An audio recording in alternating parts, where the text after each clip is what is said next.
வணக்கம். இது செய்தி மலரின் நேர்காணல் நிகழ்ச்சி. இன்றைய நிகழ்ச்சியில் கலந்து கொண்டு தன்னுடைய கருத்துக்களை தெரிவிப்பதற்காக ஜாக்டோ ஜியோவின் மாநில பொறுப்பாளரும் ஆசிரியர் பயிற்றுனர் சங்கத்தினுடைய மாநில தலைவருமான திரு முருகன் அவர்களை சந்திக்க வருகிறோம். வணக்கம் சார். சார், இப்போ ஒரு உச்சநீதிமன்ற தீர்ப்பு மிக பரபரப்பாக பேசப்பட்டு கொண்டிருக்கு. அதாவது ஆசிரியர்கள் தகுதி தேர்வு இருக்கு இல்லையா, தகுதி தேர்வோடு ஆசிரியருக்கு முன்பாக தகுதி தேர்வுகள் இருக்கு, ஆசிரியர் ஆனதுக்கு அப்புறம் தகுதி தேர்வுகள் இருக்கு. இப்போ இந்த டெட் எக்ஸாம் இருக்கு இல்லையா, அதை இப்போ இருக்கக்கூடிய வேலை செய்யக்கூடிய ஆசிரியர்களும் எழுதணும் அப்படின்ற மாதிரி தகவல் உச்சநீதிமன்ற தீர்ப்பு இருக்குன்னு சொல்றாங்க. இது சரியானதா? இந்த தீர்ப்பு தவறாக புரிந்து கொள்ளப்படுகிறது. மேலும் இந்த தீர்ப்பு பற்றி தமிழக அரசு மற்றும் பள்ளிக்கல்வித்துறை விளக்கம் அளிக்க வேண்டும். அது அவர்கள் இல்லை முழுமையாக அந்த தீர்ப்பை நாங்கள் படித்துவிட்டு சொல்கிறோன்ற மாதிரி பள்ளி சொல்லியிருக்காங்க. முழுமையான தீர்ப்பு 110 பக்கம் தீர்ப்பு எல்லாருக்கும் வந்துருச்சுங்க. 110 பக்கம் வந்திருக்குது. ஜட்ஜ்மெண்ட்டில் அவங்க கொடுத்துருக்கிற விஷயம், கேஸ் யார் போட்டாங்க, முதல்ல இந்த ஜட்ஜ்மெண்ட் ஆசிரியர்கள் நியமனம் பற்றிய ஜட்ஜ்மெண்ட் அல்ல. இந்த ஜட்ஜ்மெண்ட் 3 தன்மைகளை கொண்டது. ஃபஸ்ட்டு பாயிண்ட்டு, மைனாரிட்டி இன்ஸ்டியூஷனுக்கு டெட்டு பொருந்துமா பொருந்தாதா, ப்ரமோஷன் பதவி உயர்வுக்கு டெட்டு வேணுமா வேணாமா, அடுத்தது எய்டட் அரசு உதவி பெறும் பள்ளி, அடுத்தது அன்எய்டட் மெட்ரிகுலேஷன் பள்ளி, இவர்களுக்கு டெட்டு வேணுமா வேணாமா, இதுதான் சப்ஜெக்ட். இதில் அரசு ஆசிரியர்களை பற்றி சப்ஜெக்ட் வரலை. கவர்மெண்ட் டீச்சரை பற்றி அவங்க நேரடியாக இந்த விஷயத்துக்கு கேஸுக்கு போடவே இல்லை. ஒரு டீச்சர் தமிழகத்திலிருந்து ஒரு டீச்சர் வழக்கு போட்டாங்க. அவங்க வழக்கு போட்டது தமிழக அரசை எதிர்த்து போட்டாங்க. தமிழக அரசை எதிர்த்து தமிழக அரசு தான் ரெஸ்பாண்டன்ட்டு. பெட்டிஷனர் ஒரு டீச்சர், ரெஸ்பாண்டன்ட் தமிழக அரசு.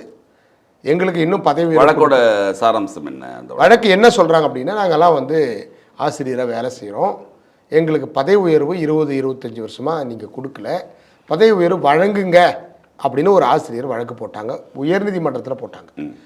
அந்த உயர்நீதிமன்ற வழக்கு என்ன சொன்னது அப்படின்னா, ஃபஸ்ட்டு சிங்கிள் ஜட்ஜிக்கிட்ட போனாங்க, அப்புறம் டபுள் பெஞ்சு. முதல்ல அந்த கேஸ் பதிவானது மதுரை உயர்நீதிமன்றம், டபுள் பெஞ்சுக்கு அப்புறம் மறுபடியும் போச்சு. ரெண்டுத்துலேயும் என்ன சொன்னாங்க அப்படின்னா, பதவி உயர்வுக்கு டெட்டு வேண்டும் அப்படின்னு சொல்லிட்டு அவங்க ஜட்ஜ்மெண்ட்டு கொடுத்தாங்க. இங்கேயே கொடுத்துட்டாங்க, உயர்நீதிமன்றத்திலே கொடுத்தாச்சு. அதை எதிர்த்து இவங்க என்ன பண்ணுறாங்க, மேல்முறையீடு செய்கிறாங்க, உச்சநீதிமன்றத்துக்கு போகிறாங்க. அதே காலகட்டத்தில் மகாராஷ்டிரா, தெலுங்கானா போன்ற மாநிலங்களில், கேரளா போன்ற மாநிலங்கள் சார்ந்த எல்லா டெட்டு வழக்குகளும் கம்ப்ளீட்டாக தனித்தனியாக நடந்துக்கிட்டு இருக்காங்க. அதாவது எல்லாமே அரசு உதவி பெறும் பள்ளி சார்ந்ததும் மைனாரிட்டி சிறுபான்மை பள்ளிகள் சார்ந்த விஷயம்தான் சப்ஜெக்டே. அவங்க தான் வழக்கு போடுறாங்க. இப்போ நேரடியாக தமிழக அரசு பள்ளியில் வேலை பார்க்குற ஆசிரியர்களுக்கு இந்த மாதிரி எந்த உத்தரவும் கிடையாது. அதை கவர்மெண்ட் டீச்சரை பற்றி அவங்க டீல் பண்ணலை. அதில் குழப்பம் வருவதற்கு காரணம் என்னன்றது நான் பிறகு சொல்கிறேன். ஏன் குழப்பம் வருது, ஏன் பதட்டமாக ஆசிரியர்கள் இருக்கிறார்கள், தமிழக அரசு என்ன செய்ய வேண்டும், ஏன் செய்யலை அப்படின்றத இப்போ நான் தெளிவாக விளக்கிறேன். இந்த ஜட்ஜ்மெண்ட் இந்த 3 பாயிண்ட்டுக்காக தான். அதான் ப்ரேயரே, அதான் 3 தான் ப்ரேயர். இதில் நியமனம் பற்றிய ப்ரேயர் கிடையாது. இந்த ஜட்ஜ்மெண்ட் எதை கோட் பண்ணுறாங்க, ஆர்டி ஆக்ட் 2009. ஆர்டி ஆக்ட் 2009 பிரகாரம் தான் ஜட்ஜ்மெண்ட் கொடுக்குறோம் அப்படின்னு சொல்லிட்டு தான் மாண்புமை நீதிபதி அவர்கள் சொல்லுகிறார். ஆர்டி ஆக்டில் டெட்டு பற்றி ஒரு வரி கூட இல்லை. டெட் என்ற வார்த்தையே ஆர்டி ஆக்டில் கிடையாது. இது ஆர்டி ஆக்டினுடைய ஒரிஜினல் பதிவு. தமிழக அரசு அதிகாரப்பூர்வமாக வெளியிட்ட ஆங்கில வெர்சன் இது. ஆர்டிகல் 23, அதாவது இதில் இருக்கக்கூடிய ஆர்டிகல் பிரிவு 23(1) கீழ் இந்த தீர்ப்பு வழங்கப்படுகிறது அப்படின்னு ஒரு ஜட்ஜ்மெண்ட் போட்டிருக்காரு. இதில் டெட் என்ற ஒரு வார்த்தை கூட இல்லை. NCTE அவர்கள் என்ன பண்ணுறாங்க, 29/7/2011 அன்று ஆர்டி ஆக்ட் வந்த பிறகு ஆசிரியர்களை எவ்வாறு நியமிக்கணும் அப்படின்னு அவங்க ஒரு கைடன்ஸ் போடுறாங்க. NCT என்பது national council for teacher education. அவங்க யார் கீழே வராங்க? மத்திய அரசாங்கத்தின் கீழ் வர்றாங்க. இப்போ யார் அதுக்கு ஹெட்டு? அப்போ யார் ஹெட்டு அப்படின்னா மத்திய அரசாங்கத்தினுடைய கல்வி அமைச்சர் தான் அதுக்கு செக்ரட்டரி. அவர் தான் ஹெட்டு. அவருக்கு கீழே தான் ஐஏஎஸ் அதிகாரிகள் இருக்காங்க. அவங்க என்ன பண்ணுவாங்க? இதில் என்ன போடுறாங்க? அகடமிக் அத்தாரிட்டி, சென்ட்ரல் கவர்மெண்ட்டினுடைய அகடமிக் அத்தாரிட்டி மினிமம் குவாலிஃபிகேஷனை நிர்ணயிப்பார்கள் அப்படின்ற ஒரு வார்த்தை தான் இருக்கு. இதில் டெட்டும் கிடையாது, டெட்டும் கிடையாது, டெட்டும் கிடையாது. எந்த வார்த்தையும் அதனுடைய கெசட்லையும் கிடையாது, சட்டத்திலையும் இல்லை. இல்லாத ஒன்றை என்சிடி என்ன பண்ணாங்க? டெட் வைக்க வேண்டும் அப்படின்னு அவங்க 29/7/2011 கெசட்டில் வெளியிடுறாங்க. அரசாங்கத்துக்கிட்ட கொடுத்து அது கைடன்ஸாக வெளியே வருகிறது.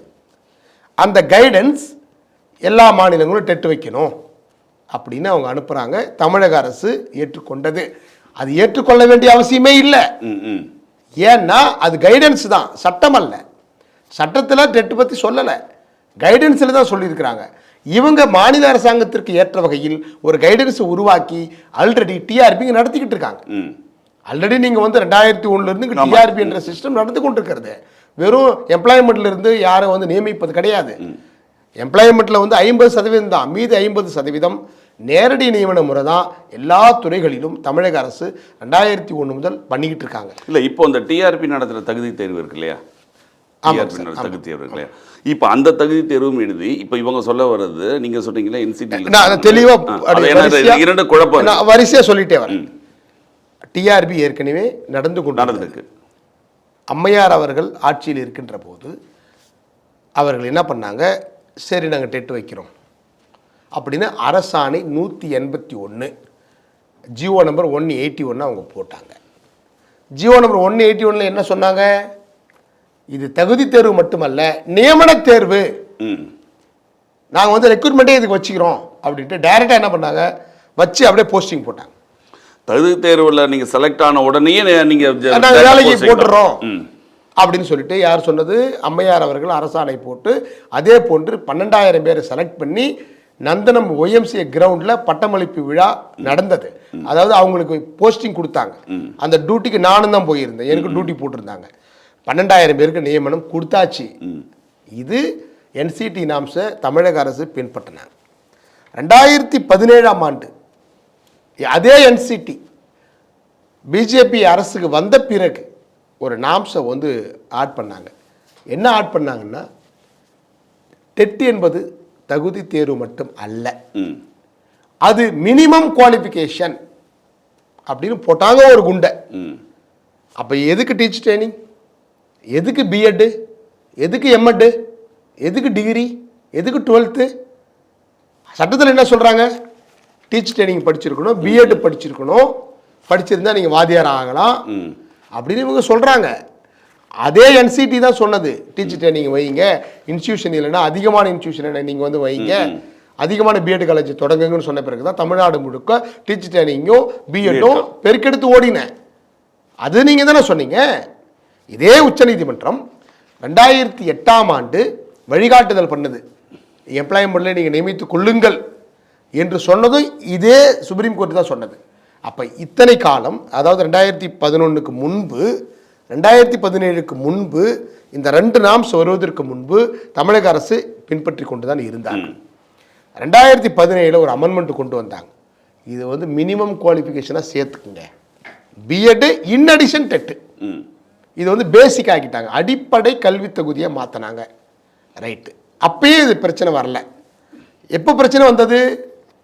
பதவி உயர்வுக்கு டெட்டு சேர்த்துக்குங்கன்னு சொன்னதா பிரச்சனை காரணம்.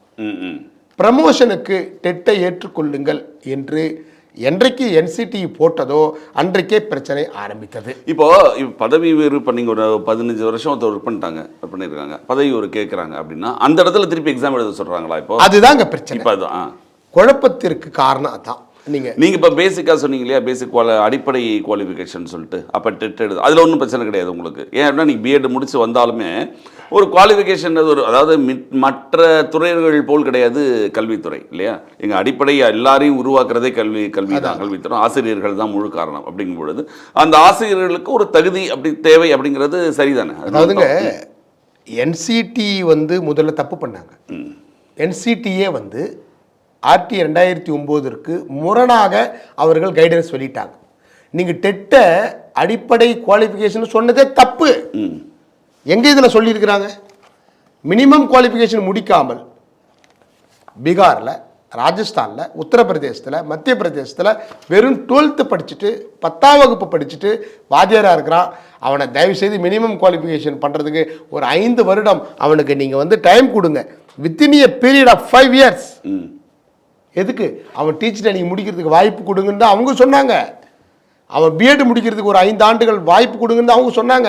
ஆனால் நீங்கள் என்ன பண்ணீங்க? டெட்டில் புதுசாக ஒரு எக்ஸாம் கொண்டு வந்தீங்க.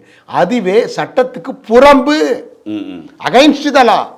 எந்த லாவுக்கு? 2009 ஆர்டி ஆக்டுக்கு நேர் விரோதமானது. அது அங்கே தான் பிரச்சனை ஆரம்பிக்குது. ஒன்று, டெட்டு வந்து 2012 வந்தது. 2011 முன்பு 85,000 ஆசிரியர்கள் இங்கே டிஆர்பியில் நியமனம் செய்யப்பட்டு விட்டார்கள். டிஆர்பி என்பது ஒரு போட்டித் தேர்வு. போட்டித் தேர்வுக்கு சிலபஸை வந்து அதே என்சிடி தான் இது மாதிரி ஃப்ரேம் பண்ணுங்க, அது மாதிரி ஃப்ரேம் பண்ணுங்கன்னு சொன்னது அவங்க தான். இந்தியா முழுக்க பல்வேறு மாநிலங்கள், ஆந்திரா உட்பட, தெலுங்கானா உட்பட, கேரளா உட்பட எல்லாருமே அவங்கவுங்க டிஆர்பி நடத்திக்கிட்டு இருக்காங்க. அவங்கவுங்க மாநில சிலபஸை ஃப்ரேம் பண்ணி வச்சுட்டு இருக்காங்க. கைட் பண்ணது யாரு? இதே என்சிடி தான். அப்போ நீங்கள் சொன்ன கைடன்ஸ் பிரகாரம் எழுதிவிட்டு வந்த அதே டிஆர்பி கேண்டிடேட்டு பதவி உயர் வருகின்ற போது அவர் டெட்டு எழுதணும்னு நீங்கள் சொல்ல முடியுமா? அப்போ நீங்கள் முன்பு சொன்னது தப்பா? நீங்கள் தானே ஃப்ரேம் பண்ணி கொடுத்தீங்க.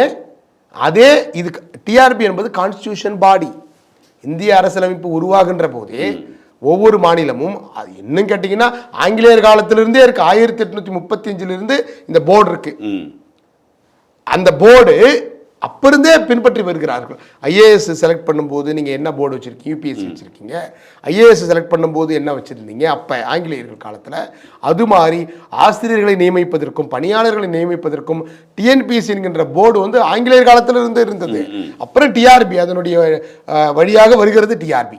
அப்போ டிஆர்பி நீங்கள் வச்சிங்க. அப்போ தமிழக அரசுங்க என்ன பண்ணணும்?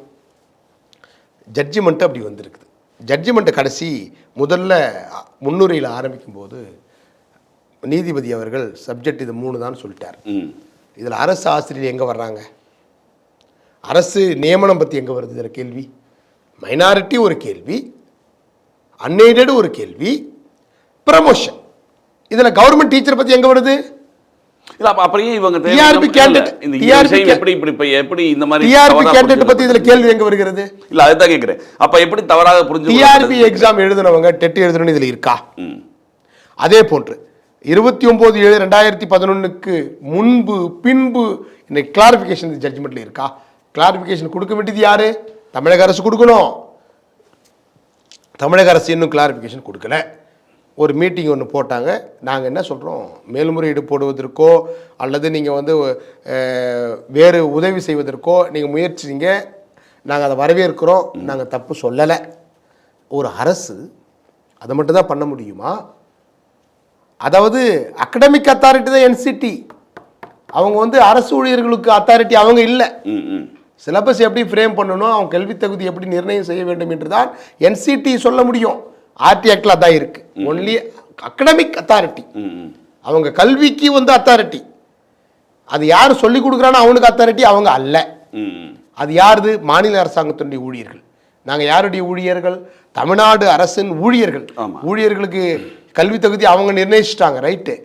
நீங்கள் ஏற்கனவே நீங்கள் என்ன வச்சிங்க, ஏது வச்சிங்க, எத்தனை பேரை நியமனம் பண்ணியிருக்கிறாங்க, அவர்களுக்கு ஊதிய நிர்ணயம் என்ன, சம்பள கமிஷன் என்ன என்று சொல்வதெல்லாம் தமிழக அரசனுடைய கட்டுப்பாட்டில் இருக்கக்கூடிய விஷயம். நாங்கள் உங்கள் கட்டுப்பாட்டில் இருக்கோம். 2.25 லட்சம் ஆசிரியர்கள் உங்கள் கட்டுப்பாட்டில் இருக்கிறோம். இப்போ நாங்கள் குழப்பத்தில் இருக்கிறோம். குழப்பத்துக்கு காரணம் யார்? என்சிடி.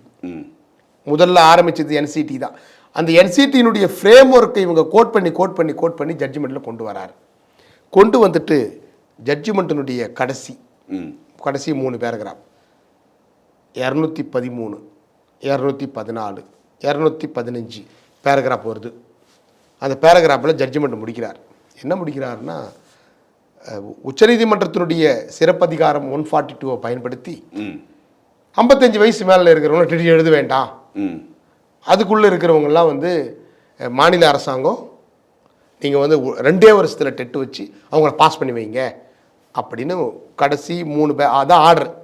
மீதெல்லாம் விளக்கம் மட்டும்தான். கடைசி 3 பேருக்கு ஜட்ஜ்மெண்ட் என்ன சொல்கிறாரு, 55 வயசு இருக்கிறவங்களாம் எழுத வேண்டாம், பாவம் எழுத வேண்டாம், வயசு ஆயிடுச்சு, ரைட்டு, அவங்கள நீங்கள் வந்து பண்ணிட்டீங்க. மைனாரிட்டி இன்ஸ்டியூஷனுக்கு தலைமை நீதிபதி பெஞ்சுக்கு அதை நான் அனுப்புகிறேன் அப்படின்னு அங்கே கைட் பண்ணிட்டார். ப்ரமோஷன், எல்லோருமே ப்ரமோஷனுக்கு எழுதணுன்னா நீங்கள் சட்டம் எப்போ போட்டீங்க? 2009. 2009க்கு முன்பு ஜாயின் பண்ண ஒரு டீம் இருக்கிறான். 2009 சட்டம் வந்தது, அமுலுக்கு 2009 வரல, சட்டம் தான் வந்தது, எப்படி அமல்படுத்தலையே. 2011 தான் அதை இம்ப்ளிமெண்ட் பண்ணுறீங்க. என்னைக்கு 29/7/2011 பிறகு தான் நீங்கள் இம்ப்ளிமெண்ட் நடக்குது. அதை பல மாநிலங்கள் ஏற்றுக்கவே கிடையாது. தமிழ்நாடு ஏற்றுக்கிட்டாங்கன்னே வைங்களேன். அப்போ என்னைக்கு இம்ப்ளிமெண்ட் பண்ணீங்களோ அன்னிலிருந்து தானே ஒரு ரூல்ஸ் நீங்கள் வந்து இன்று முதல் தானே நீங்கள் பண்ண முடியும்.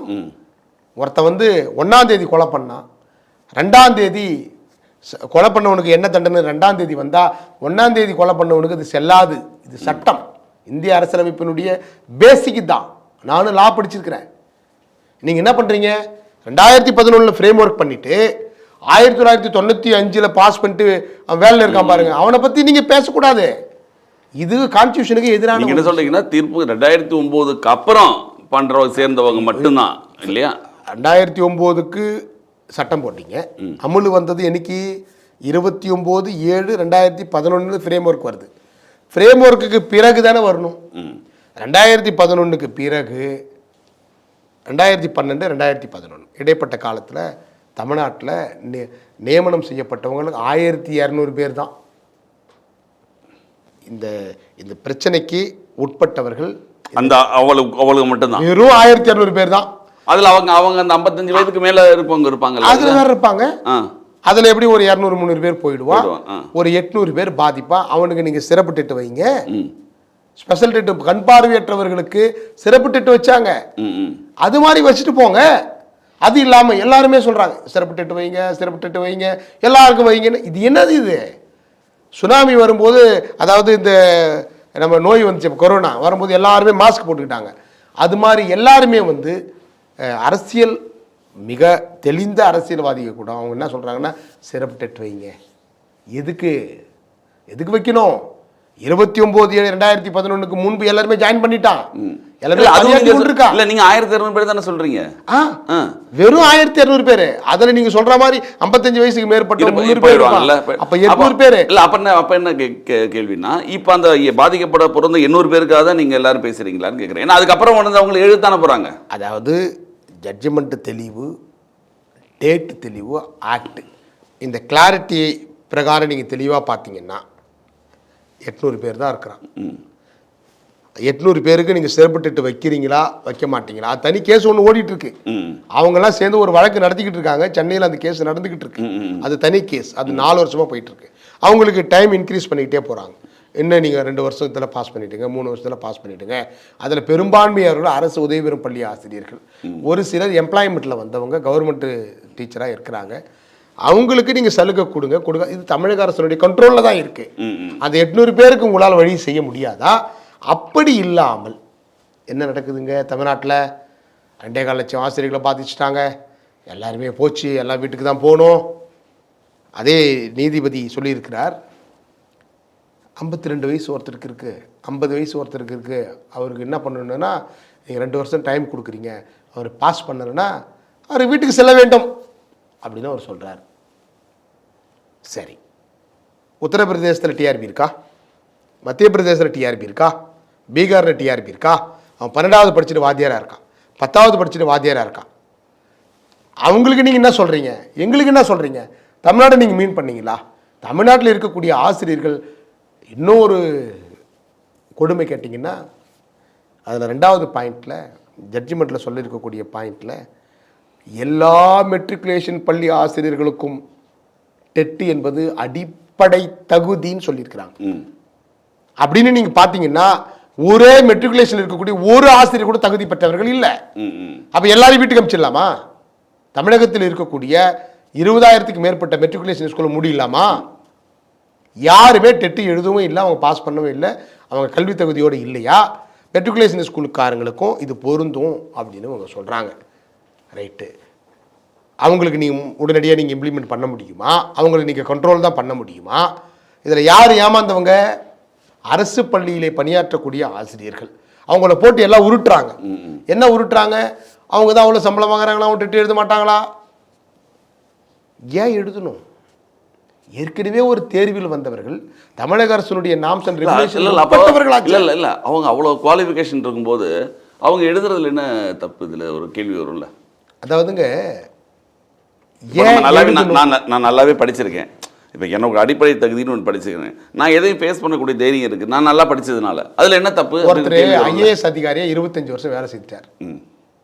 அவர்கிட்ட போயிட்டு நீங்கள் 25 வருஷம் வேலை செய்துட்டீங்க, மீண்டும் ஒரு முறை ஐஏஎஸ் எக்ஸாம் எழுதி பாஸ் பண்ணுங்கள், அப்போ தான் நீங்கள் வேலையில் இருப்பீங்க, இல்லைன்னா நீங்கள் 2 வருஷம் கழிச்சு வீட்டுக்கு போயிடுவீங்கன்னு சொல்ல முடியுமா? ஒரு டிஎஸ்பி இருக்கார், ஒரு இன்ஸ்பெக்டர் இருக்கார், ஒரு தாசில்தார் இருக்கார், ஏன் எம்எல்ஏ இருக்கார், எம்பி இருக்கார். அவரை போய் கேளுங்களேன். நீங்கள் எம்எல்ஏ வந்து நீங்கள் இவ்வளோ நாளாக எம்எல்ஏ இருந்துட்டீங்க, ஆங்கிலேயர் காலத்திலேருந்தே நீங்கள் வந்து கட்சியில் இருக்கிறீங்க, பொறுப்பில் இருக்கீங்க, 25 வருஷமாக எம்எல்ஏவாக இருக்கிறீங்க, ஒரு எக்ஸாம் ஒன்று வைக்கிறோம், அதில் பாஸ் பண்ணுங்கள், பாஸ் பண்ணிட்ட பிறகு தான் நீங்கள் எம்எல்ஏவை நீடிக்க முடியும், இல்லைனா உங்களுக்கு பென்ஷனும் வராது, நீங்கள் எம்எல்ஏவை இருக்க முடியும். சொல்லுங்களா? நீங்கள் இங்கே என்னென்ன article 21 Indian constitution fundamental rights, article 19, article 14, முதல்ல அரசு பணியாளர்களுடைய எக்ஸ்பீரியன்ஸை கணக்கில் எடுத்துக்கொள்ள வேண்டும். அதாவது கல்வி என்பது, கல்வி தகுதி என்பது அனுபவ கல்வி, பெரிய கல்வி. படிச்சுட்டு வேலைக்கு வராரு, அவர் எக்ஸ்பீரியன்ஸ் இருக்கு இல்லையா, எக்ஸ்பீரியன்ஸுக்கு நீங்கள் வெயிட்டேஜ் கொடுங்கன்னு அதே சுப்ரீம் கோர்ட் சொன்னது. 2008ஆம் ஆண்டு அதே சுப்ரீம் கோர்ட் சொன்னது, நீங்கள் வந்து அவங்களுக்கு வெயிட்டேஜ் கொடுங்க. அதாவது அவங்க வந்து 20 வருஷம் ஆசிரியராக இருக்கிறாங்க, 25 வருஷம் ஆசிரியராக இருக்காங்க, 15 வருஷம் ஆசிரியராக இருக்காங்கன்னா அவங்களுடைய பணி நியமனத்திற்கு, அவங்களுடைய ப்ரமோஷனுக்கு அவங்களுடைய எக்ஸ்பீரியன்ஸை கணக்கில் எடுத்து கொள்ளுங்கள் அப்படின்னு தான் தமிழகத்தில் இருக்கக்கூடிய 40 டிபார்ட்மெண்ட்டில் நீங்கள் ப்ரமோஷன் கொடுத்துக்கிட்டு இருக்காங்க.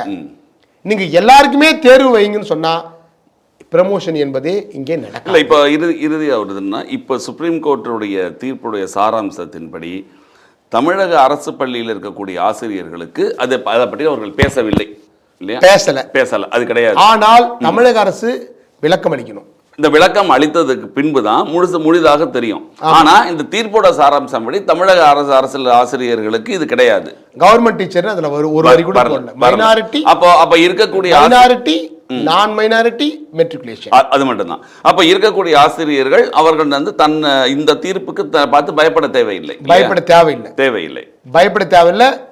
அரசு, தமிழக அரசு ஜட்ஜ்மெண்ட் பத்தி உங்க கருத்து என்னன்னு தமிழக அரசு விளக்கம் அளிக்கணும். தமிழக அரசு விளக்கம் அளித்த பின்புதான் அனைவருக்கும் விளக்கம் அளிக்கணும். ஏன்னா அவங்க கீழே தான் நாங்கள் பணியாற்றுகிறோம். 2.25 லட்சம் ஆசிரியர்கள், அரசு ஊழியர்கள். இப்ப இது கேள்விப்பட்டோம்னா பல பேர் உடனே விண்ணப்பம் கொடுக்க ஆரம்பிச்சிருக்காங்கன்ற தகவல் கேள்வி. விண்ணப்பம் போடுறாங்க, உடனே போடுறாங்கலாம் கேள்விப்படுறோம். போட்டுட்டு இருக்காங்க. அதாவது எல்லாம் அப்ளை பண்ண ஆரம்பிச்சிட்டாங்க. சகட்டு மேனிக்கு அப்ளை பண்ணுறாங்க, போயிட்டு நெட் சென்டரில் போய் குவியிறாங்க. எங்க 2.25 லட்சம் பேர் கற்பனை பண்ணி பாருங்களேன். ஆமாம், அதான் இப்போ வந்த தகவல் படி எல்லா ஆசிரியர்களுமே 52 விண்ணப்பம் போட ஆரம்பிச்சிட்டாங்கன்றது தகவல். 53 வயசு ஆசிரியர் அவர் போயிட்டு எக்ஸாம் எழுதுங்கன்னு சொல்கிறாங்க. எந்த துறையிலாவது, ஏன் நீதித்துறையில் நடக்குமா? நீதித்துறையில் நீதிபதியாக எப்படி ப்ரமோஷன் கொடுக்கறாங்க? இல்ல அவங்க அரசு பள்ளி ஆசிரியர் பத்தி சொல்லல இல்லையா? இவங்க ஒரு பதட்டத்துல செய்யறாங்க. ஏங்க அரசு பள்ளி ஆசிரியர் பத்தி சொல்லல, நீங்க எய்டட் டீச்சர் பத்தி கூட நீங்க சொல்றீங்கன்னு வைங்களேன். அவங்களுக்காகவும் சொல்றாங்க. அவங்களும் ஆசிரியர் தானங்க. அவங்க ஆசிரியர் இல்லையா? ஒரு மைனாரிட்டியில வேலை செய்யக்கூடிய ஆசிரியர் இல்லையா? அவங்களும் மனுஷங்க தானே. இப்போ உங்களை போன்ற இப்போ ஆசிரியர் போயிட்டு இருக்கீங்க இல்லையா, உங்களுக்கும் அது உண்டா? எல்லாருக்குமே உண்டு, ஆசிரியர் பெண்களுக்கு உண்டு. ஆனால் அதில் தமிழக அரசு பற்றியோ அரசு ஆசிரியர் பற்றியோ இதில் டீல் பண்ணல. இவங்க பதட்டத்தில் இவங்க புரிஞ்சுக்கிறாங்க. பதட்டத்தில் இவங்க புரிஞ்சுக்கிறது இவங்க தப்பு கிடையாது. யாரு அத்தாரிட்டி? கவர்மெண்ட் விளக்கம். தமிழ்நாடு அத்தாரிட்டி யாருங்க? பள்ளிக்கல்வி விளக்கணுங்க. நாங்க வந்து மேல்முறையீடு போறோம்னு ஒரு தகவல் தான் வருது. இன்னைக்கு மாண்புமிகு கல்வி அமைச்சர் அவர்கள் அண்ணா நூற்றாண்டு லைப்ரரியில் இன்னைக்கு 4 மணிக்கு சங்கத் தலைவர்கள்லாம் கூப்பிட்டுருக்காரு. சங்கத்தலைவரை கூப்பிட்டு இதுக்கு என்ன பண்ணலாம்னு அவர் ஐடியா கேட்குறாரு. நல்ல விஷயம், நான் வரவேற்கிறேன். ஆனால் ஏஏஜி இருக்கிறாங்க, அட்வொகேட் ஜெனரல் இருக்காங்க, தமிழக அரசனுடைய அட்வொகேட் ஜெனரல் இருக்காங்க, சட்ட நிபுணர்கள் இருக்காங்க, எத்தனையோ மூத்த வழக்கறிஞர்கள் அரசாங்கத்தில் இருக்காங்க, ஒரு பலமிக்க ஒரு அரசு இது. அவங்க கிட்ட இல்லாத ஒரு லீகல் அட்வைசர் இருக்காங்களா? அவங்க நினைச்சாங்கன்னா 1 மணி நேரத்தில் ஒரே ஒரு 4 வரியில் இதுக்கு ஆன்சர் பண்ணிட்டு போயிட்டே இருக்கலாம். அந்த வரி என்ன வரி? 29/7/2011 முன்பு அப்பாயிண்ட் ஆனவங்க கவலைப்படாதீங்க. 1. 2012 பிறகு எல்லாமே டெட்டில் வந்துட்டீங்க, நீங்கள் கவலைப்படாதீங்க. நடுவில் 1500 பேர் தான் இருக்கிறீங்க, அவங்கள பற்றி நாங்கள் டீல் பண்ணிக்கிறோம். நீங்கள் ஏற்கனவே கோர்ட்டில் கேஸ் போட்டிருக்கீங்க, அதை நாங்கள் பார்த்துக்குறோம், தைரியமாக இருங்க. மற்றவங்களும் நிம்மதியாக வேலை செய்யுங்க. நாங்கள் வந்து அடுத்த மாதம் ப்ரமோஷன், பிஜி ப்ரமோஷன் கொடுக்க போகிறோம், ஹெச்எம் ப்ரமோஷன் கொடுக்க போகிறோம், நீங்கள் டிக்ளேர் பண்ணுங்கள். அப்புறம் பார்த்து நீங்கள் உச்சநீதிமன்றத்தில் நீங்கள் வந்து நீங்கள் மேல்முறையீடு பண்ணிக்கங்க. அதை செய்யாமல் உங்களை கைவிட மாட்டோம். கைவிட மாட்டோம் என்று நீங்கள் சொல்வது ஆறுதலாக இருக்கிறது. சரியான விளக்கம் அளிக்கணும், விளக்க வேண்டும். சட்ட ரீதியான விளக்கத்தை, சட்ட ரீதியாக விளக்கத்தை நீங்க வந்து கமிட்மெண்ட் எடுங்க. டேட்டை நீங்க ஃபிக்ஸ் பண்ணுங்க. டிஆர்பியில் எழுதணுக்கு நீங்க என்ன ஆன்சர் பண்ண போறீங்க? டிஆர்பியில் எழுதணும் பார்த்தா அதில் இல்லை. ஆனால் டிஆர்பியில் எழுதனோட 10 லட்சம் கிடக்கிறான், 85,000 பேர் பதறான். இது எல்லாத்துக்கும் தமிழக அரசு விளக்கம் அளிக்கணும். இன்னொன்று, இந்த ஆர்டி ஆக்டே 1 முதல் 8ஆம் வகுப்பு வரைக்கும் தான். 1 முதல் 8ஆம் வகுப்பு எலிமெண்ட்ரி செஷன். ஆனால் இந்த கேஸு எப்படி புரிஞ்சுக்கிறாங்கன்னா, 9ஆம் வகுப்பு, 10ஆம் வகுப்பு, 11ஆம் வகுப்பு, 12ஆம் வகுப்பு, ஹைஸ்கூல் ஹெச்எம், பிஜி வாத்தியார், ஹையர் செகண்டரி ஹெச்எம் எல்லாருமே பதவி உயர்வுக்கு செல்ல வேண்டும் என்றால் இப்படி ஒரு பிளைண்டாக ஒரு புரிதல் ஒன்று இருக்கிறது. இந்த கிளாரிஃபிகேஷன் யார் கொடுக்கணும்? தமிழ்நாடு கவர்மெண்ட், தமிழ்நாடு அரசு கொடுக்கணும். தமிழ்நாடு அரசுக்கு இல்லாத நாலேஜா? ஒரே ஒரு டைரக்டருங்க, அவருக்கு நீங்கள் 1 ஹவர் டைம் கொடுங்களேன், அவர் இந்த பிரச்சனையை வந்து அழகாக சொல்லிடுவார் எங்களுக்கு. எல்லாரும் நாலேஜபிளான ஆளுங்க, எல்லாரும் சாதாரண ஆளுங்க கிடையாது. கண்டிப்பாக தமிழக அரசோட விளக்கம் அமைந்தால் மட்டும்தான் ஆசிரியர்கள் கொஞ்சம், தமிழக அரசு விளக்கம் அளிக்கணுங்க. எழுத்துப்பூர்வமாக சர்க்குலர் போட்டு இந்த டேட்லேருந்து இந்த டேட் வரைக்கும் அப்பாயின்மெண்ட் ஆனவங்களுக்கு இந்த ப்ரொசீஜர், இந்த டேட்லேருந்து இந்த டேட் வரைக்கும் ப்ரொசீஜரும் இப்படி, டிஆர்பியில் ஆனவங்களுக்கு இப்படி, எம்ப்ளாய்மெண்ட் ஆனவங்களுக்கு இப்படி அப்படின்னு நீங்கள் தனித்தனியாக பிரித்து நீங்கள் விளக்கத்தை நீங்கள் அழிச்சிங்கன்னா தான் நல்லாயிருக்கும். இல்லைன்னா எல்லாரும் சகட்டு மேனிக்கு டெட் அப்ளிகேஷன் போட்டுக்கிட்டே இருப்பான். நாங்கள் டெட் அப்ளிகேஷனை போடுவதை நீங்கள் வேடிக்கை பார்க்குறீர்களா? வேறு என்ஓசி வேறு இதில் எல்லோரும் என்ஓசி வாங்கி பண்ணுங்க. என்ன இது? அப்போ தமிழக அரசு நாங்கள் துன்பப்படுவதை, துயரப்படுவதை, நாங்கள் அல்லல்படுவதை தயவு செய்து வேடிக்கை பார்க்காதீர்கள். நாங்கள் உங்களுடைய பணியாளர்கள், நீங்கள் விளக்கம் அளியுங்கள். நீங்கள் விளக்கம் அளித்ததே எங்களுக்கு நிம்மதி வரும். இப்போ நான் ஒரு ஆள் வந்து எத்தனை பேருக்கு என்னால் சொல்ல முடியும்? ஒரு ஆள் வந்து அது ஜட்ஜ்மெண்ட்டை படிச்சுட்டு எத்தனை பேருக்கு சொல்ல முடியும்? இப்போ இந்த சேனலில் நான் பேட்டி கொடுக்குறேன், இது ஒரு 50,000 பேர் பார்ப்பாங்க. அந்த மீதி பேர் 50,000 பேர் பார்ப்பாங்க. தமிழக அரசாங்கம் நேரடியாக கொடுத்தால்தான் இது இருக்கு. நேரடியாக கொடுத்துட்டாங்கன்னா நிம்மதியாக இருக்கும். நீங்கள் வந்து முன்கூட்டியே அட்வான்ஸாக இந்த விளக்கத்தை எங்ககிட்ட கேட்டிருக்கீங்க. முதல்ல நாங்கள் நன்றி சொல்கிறோம். கேரளா அரசு வந்து ஒரு ஜியோ ஒன்று போட்டிருக்காங்க. அது ஒரு அரசு தானே, ஒரு ஸ்டேட் கவர்மெண்ட் தானே. டெட்டு பற்றி அவங்க ஒரு விளக்கம் போட்டிருக்காங்க 2016. அதை நாங்கள் சொல்ல கடமைப்பட்டிருக்கிறேன். எம்எட் படித்தவங்களுக்கு வேணாம், எம்ஃபில் படித்தவங்களுக்கு வேணாம், நீங்கள் நெட் எக்ஸாம் எழுதியிருக்கீங்களா வேணாம், பிஹெச்டி படிச்சிருக்கீங்களா வேண்டாம். தனியாக எப்படி ஜியோ போட முடியுது? நீங்களாம் டெட்டில் இருந்து விலக்கு அளிக்கப்படுகிறீர்கள். எப்படி அவர்கள் கொடுக்குறார்கள்? டெட் எக்ஸாம் என்பதே ஆர்டி ஆக்டில் சொல்லலை, அது வேறு விஷயம். ஆனால் டெட் எக்ஸாம் வந்துருச்சு. அதற்கு கேரளா அரசாங்கம் இப்படி ஒரு ஜியோ போட்டிருக்காங்க. அப்போ சட்டசபையை கூட்டி நீங்கள் வந்து முதல்ல விளக்கம் அளிங்க. சட்டம் தேவைப்பட்ட சிறப்பு சட்டத்தை ஏற்றுங்கள். உங்களுக்கு நாங்கள் ஆதரவாக இருக்கின்றோம். உங்கள்கிட்ட ஒரு பலமிக்க அரசு இருக்கிறது. சட்டசபையை ஏற்றி ஒரு தனி சட்டம் ஏற்றுங்கள், ஒரு ஆர்டினன்ஸ் போடுங்க, ஒரு கொள்கை முடிவு எடுங்க. கொள்கை முடிவு எடுத்து ஒரு வலிமிக்க அரசு என்பதை மீண்டும் நிறுவியுங்கள். உங்கள் பக்கம் என்றைக்கும் தமிழக அரசு ஊழியர்கள் நிற்போம். மிக்க நன்றி. இது போன்ற பல்வேறு பிரச்சனைகள், இந்த பிரச்சனைகளுடைய விளக்கங்கள் மிக தெளிவாக இருந்தது. நிகழ்ச்சியில் வந்து கலந்து கொண்டு தங்கள் மேலான கருத்துக்களை தெரிவித்தது. Thank you sir.